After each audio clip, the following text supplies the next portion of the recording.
Iran और America के दरमियान हालिया तनाज़े से एक ऐसी खबर सामने आई है जिसने दुनिया भर के डिफेंस माहिरीन को हैरत में डाल दिया है।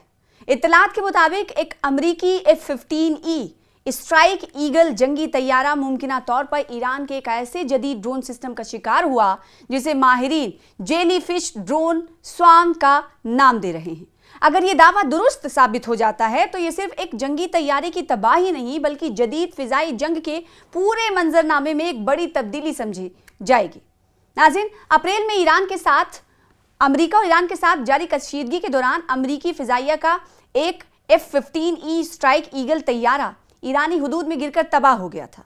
ये पहला मौका था जब ईरान के साथ बराह रास्त तनाज़े में किसी अमेरिकी जंगी तैयारे को मार गिराया गया था। उस वाक़े के बाद अमेरिकी हुकूमत ने तैयारी की तबाही की असल वजह के बारे में खामोशी इख्तियार की। ताहम अब अमेरिकी मीडिया में शाया होने वाली एक रिपोर्ट्स ने एक नया इंकशाफ किया है। रिपोर्ट्स के मुताबिक हादसे से बच जाने वाले अमेरिकी पायलट ने अपनी इब्तदाई ब्रीफिंग में बताया कि उसने आसमान में एक गैर मामूली मंजर देखा। पायलट के मुताबिक मुतादिद ड्रोन एक दूसरे से जुड़े हुए थे और एक ही जिस्म की तरह हरकत कर रहे थे। इन ड्रोन्स की साख्त दूर से किसी जेली फिश या समुद्री मखलूक जैसी दिखाई दे रही थी। ज़राए के मुताबिक एक बड़ा ड्रोन ऊपर मौजूद था जबकि उसके नीचे कई छोटे ड्रोन ऐसे लटक रहे थे जैसे जेली फिश की टांगे हों। यही वजह है कि अमेरिकी इंटेलिजेंस हलकों में इसे जेली फिश ड्रोन स्वार्म कहा जा रहा है। पायलट ने अपनी ब्रीफिंग में दावा किया है कि जब वो तैयारे से इजेक्ट कर रहा था तो उसे आसमान में ड्रोन्स का एक पूरा जाल दिखाई दिया जो एक फिजाई बारूदी सुरंग के मैदान जैसा महसूस हो रहा था। ताहम अमेरिकी इंटेलिजेंस हुक्काम इस बयान का मोहतात अंदाज में जायजा ले रहे हैं क्योंकि हादसे के वक्त पायलट शदीद जख्मी था और उसके सिर पर चोट भी लगी थी।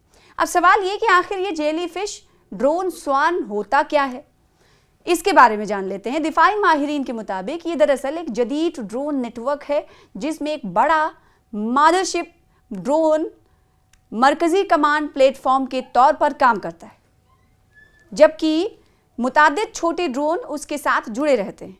ये तमाम ड्रोन मेश नेटवर्किंग नामी टेक्नोलॉजी के जरिए आपस में राबते में रहते हैं। मैश नेटवर्किंग, जी हाँ, आपस में राबते में रहते हैं। इस टेक्नोलॉजी की खास बात यह है कि अगर नेटवर्क का कोई एक हिस्सा नाकारा हो जाए तो बाकी ड्रोन एक दूसरे के साथ राबता बरकरार रखते हुए अपना मिशन जारी रख सकते हैं। माहिरीन के मुताबिक ये ड्रोन सिस्टम दुश्मन की जंगी तैयारियों की निगरानी, उनका ताक़ुब यानी पीछा और ज़रूरत पड़ने पर हमला करने की सलाहियत रखता है। दिफाई तज्ज़ियाकारों का कहना है कि इस किस्म के ड्रोन स्वार्म्स रिवायती फ़िज़ाई दिफाई निज़ाम के लिए एक डरावना ख्वाब साबित हो सकते हैं क्योंकि ये कम बुलंदी पर परवाज करते हुए वसी इलाके का अहाता करते हैं और राडार पर उनका सुराग लगाना मुश्किल हो जाता है। मज़ीद हैरानकुन बात यह है कि अगर किसी हमले के दौरान चंद ड्रोन तबाह भी हो जाएं तो बाकी ड्रोन अपनी तश्कील बरकरार रखते हुए कार्रवाई जारी रख सकते हैं।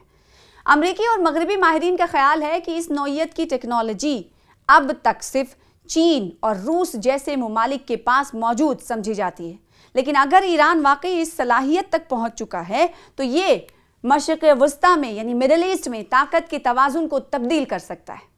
दिफाई माहिर ब्रेट का कहना है कि ईरान बरसों से ऐसी जंगी टेक्नोलॉजीज तैयार कर रहा है जो अमेरिका की रिवायती फौजी बर्तरी का तोड़ साबित हो सके। दूसरी जानिब दिफाई माहिर ईमा बेट्स के मुताबिक ऐसे ड्रोन स्वार्म्स का मुकाबला करने के लिए अरबों डॉलर के नए दिफाई निज़ाम दरकार होंगे।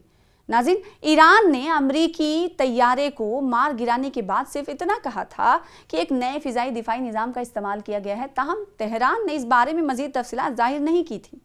अब दुनिया की नज़रें इस सवाल पर जमी हुई हैं कि क्या वाकई ईरान ने एक ऐसी जदीद ड्रोन टेक्नोलॉजी हासिल कर ली है जो मुस्तकबिल की जंगों का रुख बदल सकती है, या फिर ये अमरीकी पायलट के मुशाहिदे की एक मुतनाज़ा तशरीह है। जवाब जो भी हो, एक बात वाज़ेह है कि जदीद जंगें तेज़ी से ड्रोन्स, मसनूई जहानत और खुदकार हथियारों की तरफ बढ़ रही और आने वाले बरसों में मैदान जंग पहले से कहीं ज़्यादा पेचीदा और ख़तरनाक हो सकता है।